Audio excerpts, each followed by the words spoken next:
Hey guys, and welcome back to PC Tech. Now in the last video I hinted at a PC that I bought for $1 and I extracted the motherboard today. I received the computer today, so yeah, I just extracted it. And yeah, as I mentioned, I'll have to do some maintenance work on it, and I also got some new memory for this system. I ordered 4 sticks of 2 gigabytes, PC2 8500, 8000, yeah, 8000. So these will clock up to 1066 megahertz, so they should be really nice for overclocking, especially when you're dealing with FSP overclocking, which will automatically overclock the memory.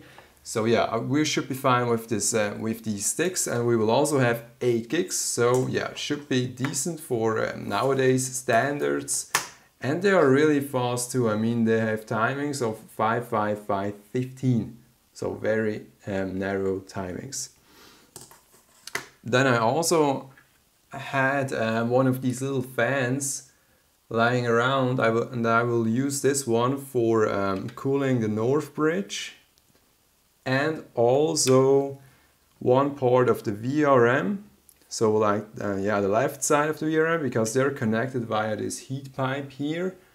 And as I mentioned, the upper side of the VRM doesn't have any heat sinks, which isn't great in my opinion, and I will do a little mod on it.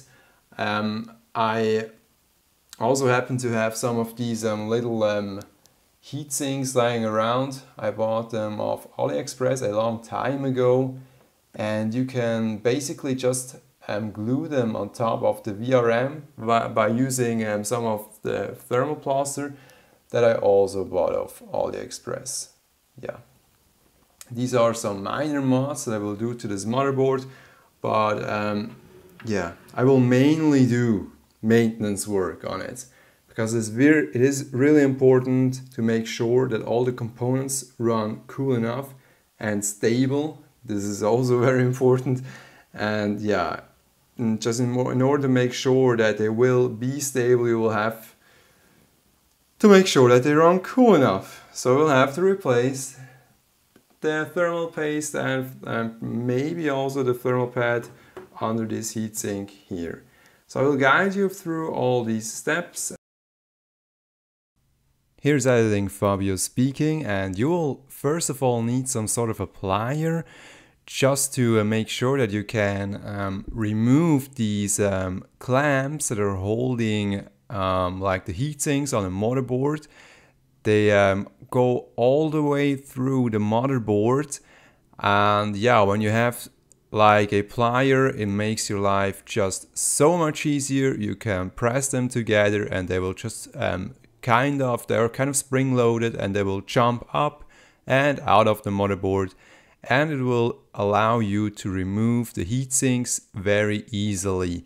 Once you've done so, you can remove it. Sometimes they kind of stuck because the thermal paste is dried out and acts like a glue on the heat sink. And yeah, just make sure you place the motherboard on a safe place for the next few steps. And when we take a close look on the thermal paste itself, it is really dried out, it is hard, and also the thermal pad is just extremely dried, and it feels like rubber.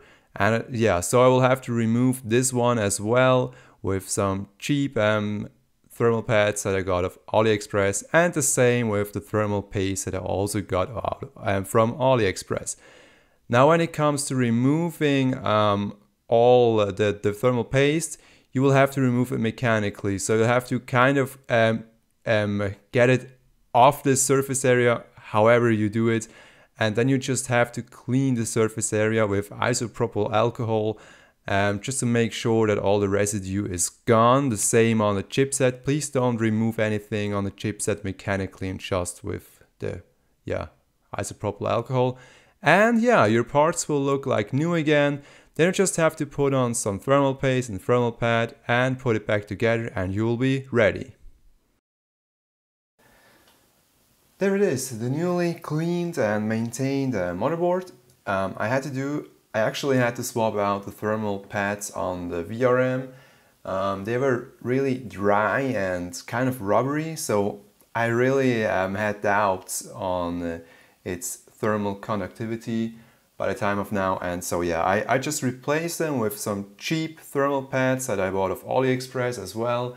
You can really get such like little parts that you could use every day when you do some maintenance work for very cheap at AliExpress. I will leave you some links down below in the video because I just think that they are, yeah, just good enough. And sometimes good enough is good enough, basically. That's what I want to say. Then I also placed some of these VRM heatsinks on the motherboard itself here on the top. I know, I mean, when you look at them, they are way much smaller than this one. Sure, that's true. But I still think that it's better having some heatsinks on there rather than no heatsinks on there. And I will also have some fans here on the top in the case. So like two 140mm fans, and they will provide quite a bit of airflow.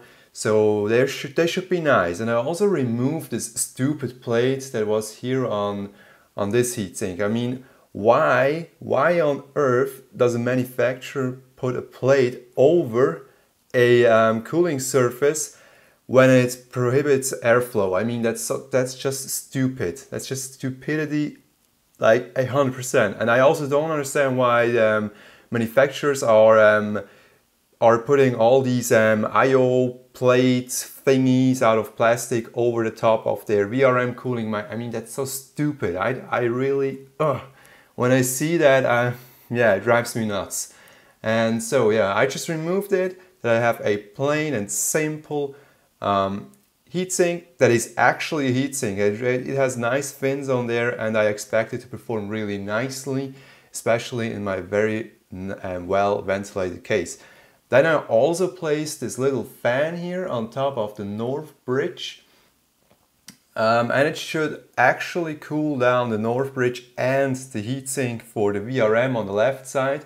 So I expect there to be very good thermal performance on this motherboard now. When I do overclocking, it's really important to just have a nicely cooled northbridge and VRM.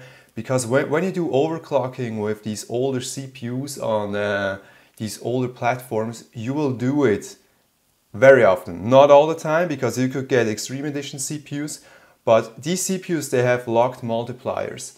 And you do overclock them by using the base clock method, and it will basically overclock the whole system. The motherboard, like the communication between the chipset and the memory, and also the memory itself. That's why I choose to go with higher performance DDR2 memory, so that I don't have a bottleneck on the memory side.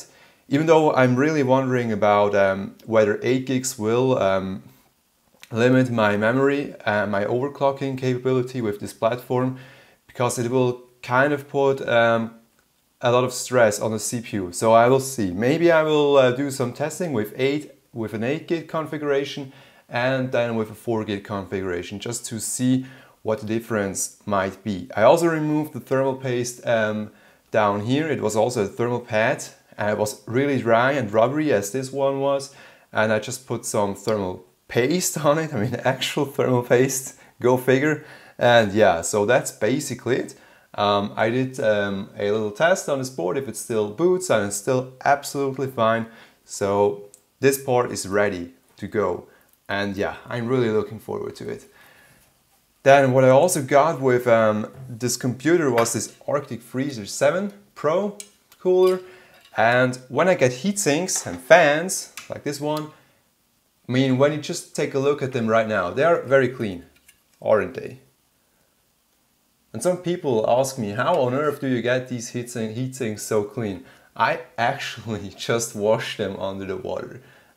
So yeah, that's basically my method of cleaning heatsinks. I wash them under the water, then I dry them, and yeah, they will just look like new again, and they will also perform like new again. Sometimes you will have to maintain the fan a little bit. If it does rattle, you can use some oil, like lubrication, and so yeah.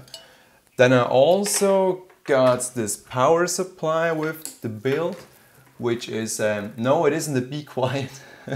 I already did some modification on it, because usually these, let's say, cheaper brands, they come with horrible fans installed, and I don't like loud running parts in any computer. Even if it's overclocked, I just want to have some, yeah, it just shouldn't be too loud. It really annoys me.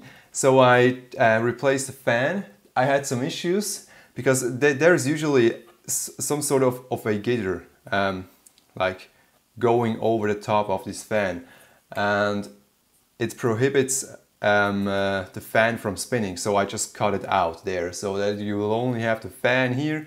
It is a fan that I pulled out of a broken Be Quiet power supply, and yeah, I just had it still somewhere, and yeah, so I put it in here. It is really, really nice. I love Be Quiet fans. And I actually mounted the fan with zip ties. So it is a really, really janky solution. There's some zip ties, because for some reason, even though this is a 140mm fan, the mounting points are at 120mm. So yeah, I just couldn't screw it in from this plate here. So I had to come up with a different solution, and I just went with zip ties. Yeah, might not be perfect, but yeah, whatever, it'll work out.